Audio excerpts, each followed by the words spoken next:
Assalamualaikum warahmatullahi wabarakatuh.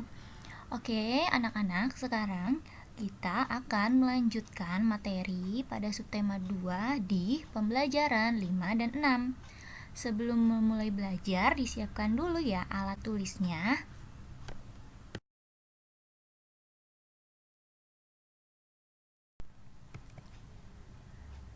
Presentasi kali ini dibuat oleh guru-guru di kelas 6, yaitu 6 Abdullah dengan Memrika, 6 Abdurrahman dengan Miss Eka, dan 6 Ikrimah dengan Miss Ayu.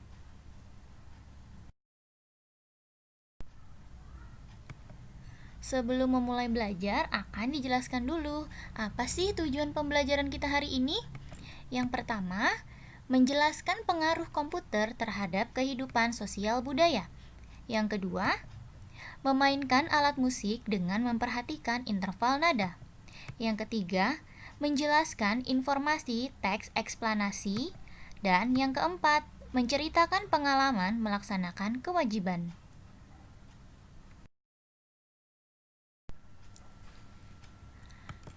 Materi pertama yang akan dijelaskan adalah tentang generasi komputer. Kalian tahu nggak sih komputer itu apa? Komputer dapat didefinisikan sebagai suatu peralatan elektronik yang terdiri atas beberapa komponen. Komponen yang menyusun komputer saling bekerja sama untuk menghasilkan suatu informasi berdasarkan program dan data yang ada. Saat ini, komputer sudah semakin canggih. Tetapi, sebelumnya komputer tidak sekecil, secanggih, sekeren, dan seringan sekarang. Dalam sejarah komputer, ada 5 generasi komputer, antara lain sebagai berikut. Generasi pertama, Conradius membangun sebuah komputer bernama Z3 dengan ukuran yang sangat besar dan membutuhkan daya listrik yang tidak sedikit. Untuk gambarnya, kamu bisa saksikan atau lihat di halaman 65 ya. Generasi kedua, ditemukan transistor. Penemuan transistor memiliki dampak pada ukuran mesin yang besar menjadi ukuran yang lebih kecil. Generasi ketiga, ditemukan teknologi integrated circuit atau IC dengan ciri memiliki kapasitas memori yang besar dan dapat mengeluarkan suara. Selanjutnya, tentang masih dengan generasi komputer, yaitu generasi keempat. Tahun 1970 ditandai dengan berlangsungnya komputer generasi keempat yang menggunakan chip untuk memori komputer. Komputer yang ada saat ini sebagian besar merupakan generasi keempat. Yang terakhir adalah generasi kelima. Komputer generasi ini masih dalam tahap pengembangan yang dipelopori oleh negara Jepang. Komputer generasi kelima difokuskan kepada kecerdasan buatan, yaitu sesuatu yang berhubungan dengan penggunaan komputer untuk melaksanakan tugas-tugas yang menyerupai tingkah laku manusia. Hingga kini belum ada wujud nyata komputer generasi kelima. Oleh karena itu, komputer generasi ini mengarah ke arah robot yang memiliki kecerdasan buatan.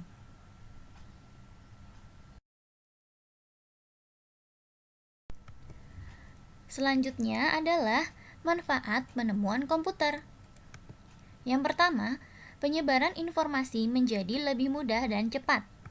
Yang kedua, memudahkan manusia berkirim pesan melalui surel atau email. Yang ketiga, kegiatan ekonomi seperti distribusi atau jual beli lebih efisien karena pembeli tidak harus langsung datang ke toko. Contohnya adalah toko-toko online ketika kita ingin memberi barang, tapi kita tidak perlu datang ke tokonya. Yang keempat, berbagai dokumen penting dapat disimpan di komputer. Yang kelima, memudahkan siswa mengakses pelajaran dimanapun. Ini sangat berguna ya, apalagi di masa sekarang di mana kita harus melakukan pembelajaran jarak jauh. Jadi kamu bisa mengakses pelajaran dimanapun dan kapanpun. Yang terakhir, membantu siswa mempelajari program komputer.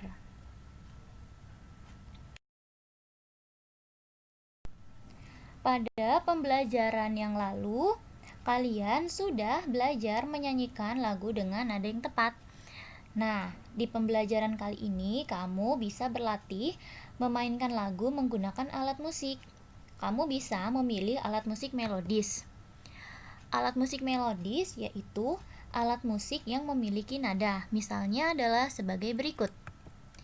Ada pianika, ada biola, ada gitar, dan ada recorder atau suling.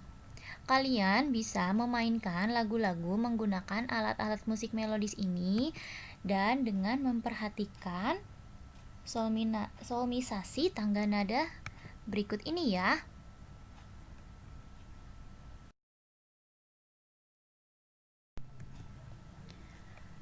Menjelaskan informasi teks eksplanasi. Kamu bisa membuka buku pada halaman 70 dan 71 tentang teks eksplanasi sejarah penemuan lemari pendingin. Nah, dalam teks eksplanasi yang lalu sudah dijelaskan kan apa itu ciri-ciri dari teks eksplanasi. Terdapat pernyataan umum, deretan penjelas, dan kesimpulan. Pada bacaan atau teks eksplanasi sejarah penemuan lemari pendingin, pernyataan umumnya adalah seiring dengan perkembangan zaman membutuhkan hal yang praktis guna memudahkan mengawetkan makanan. Lalu ada deretan penjelas. Diciptakan lemari pendingin karena dalam bidang kedokteran, makanan yang diawetkan akan mengurangi pertumbuhan bakteri. Dan yang terakhir adalah kesimpulan. Teknologi kulkas terus mengalami perkembangan dan kini menggunakan HFC yang diperkirakan lebih ramah lingkungan. Mudah bukan? Kalian harus ingat terus ya. Teks eksplanasi memiliki 3 ciri: pernyataan umum, deretan penjelas, dan kesimpulan.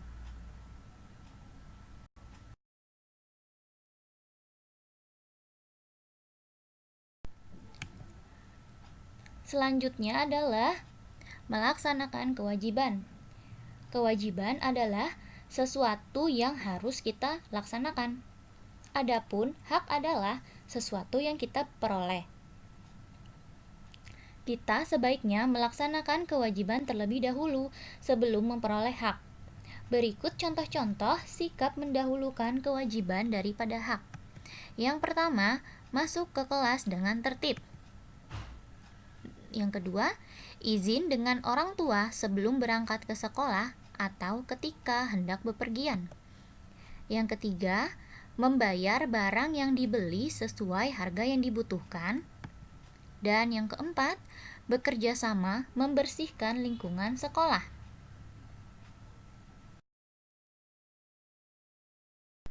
Untuk tugas, kalian bisa mengerjakan halaman 69, ayo berlatih, halaman 73, di kotak pengalamanku melaksanakan kewajiban, dan halaman 75, bagian ayo berlatih ya. Terima kasih, semoga pembelajaran kali ini dapat diterima dengan baik dan memiliki banyak manfaat untuk kalian. Semoga semua pembelajaran hari ini bisa mudah dimengerti dan jika ada yang ingin ditanyakan, silakan hubungi guru masing-masing ya. Wassalamualaikum warahmatullahi wabarakatuh.